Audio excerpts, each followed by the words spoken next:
अयोध्या में श्री राम जन्मभूमि मंदिर में सोने का पहला दरवाजा लगाया गया है, जिसकी तस्वीर सामने आ चुकी है। कहा जा रहा है कि ऐसे 13 और दरवाजे लगाए जाएंगे जो कि स्वर्ण जड़ित होंगे। अयोध्या मंदिर से लेकर बाहर तक वैभवशाली दिखे, इसके लिए कई काम भी किए जा रहे हैं।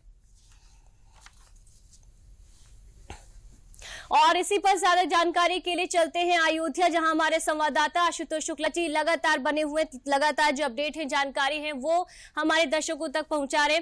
आशुतोष जी, बहुत बहुत शुक्रिया समय देने के लिए। सबसे पहले मुख्यमंत्री योगी आदित्यनाथ का कल दौरा रहा और ये जो पूरा दौरा है वो अयोध्या को समर्पित रहा। इसको लेकर क्या कुछ अपडेट है अभी आपके पास? किस तरह की तस्वीरें नजर आ रही है, हलचल कैसी वहां पर है?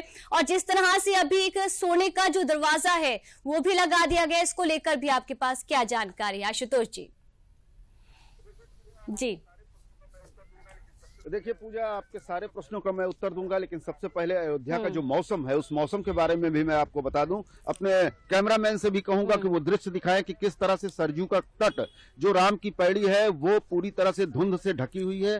तेज शीतलहर चल रही है, लेकिन आप मेरे कैमरे के माध्यम से हमारे दर्शक भी देख पा रहे होंगे कि किस तरह से इस मौसम पर आस्था जो है बलवान है, वो मजबूत है। और यही कारण है कि सुबह के 8 बजे भी यहाँ पर और नदी के तट पर भी श्रद्धालुओं का तांता लगा हुआ है। और श्रद्धा के इसी सैलाब को जब 22 तारीख को मूर्त रूप मिलेगा तो उसकी तैयारियों की समीक्षा के लिए मुख्यमंत्री योगी आदित्यनाथ कल अयोध्या आए थे। उन्होंने सभी विभागों के सारे अधिकारियों से मिल करके उनके द्वारा चलाए गए कार्यों की प्रगति की समीक्षा की। सबने जो है अपनी तैयारियों के अंतिम रूप की सूचना दी और इसके साथ ही जो महत्वपूर्ण कदम उठाए गए उसे संपूर्ण उत्तर प्रदेश को राममय बनाने के लिए जो कार्यक्रम हो रहा है, उस कार्यक्रम से आम जनता को जोड़ने के लिए, वो चाहे रोडवेज की बसों में जो है रामधुन बजाए जाने की बात हो, या कि उत्तर प्रदेश में उस दिन ड्राई डे रहने की बात हो, मांस मदिरा पर प्रतिबंध हो, या कि फिर स्कूलों में छुट्टी की बात हो, इन सारी चीजों को लेकर के कल मुख्यमंत्री योगी आदित्यनाथ ने अयोध्या में भ्रमण करके कई स्थानों पर जाके, चाहे वो राम जन्मभूमि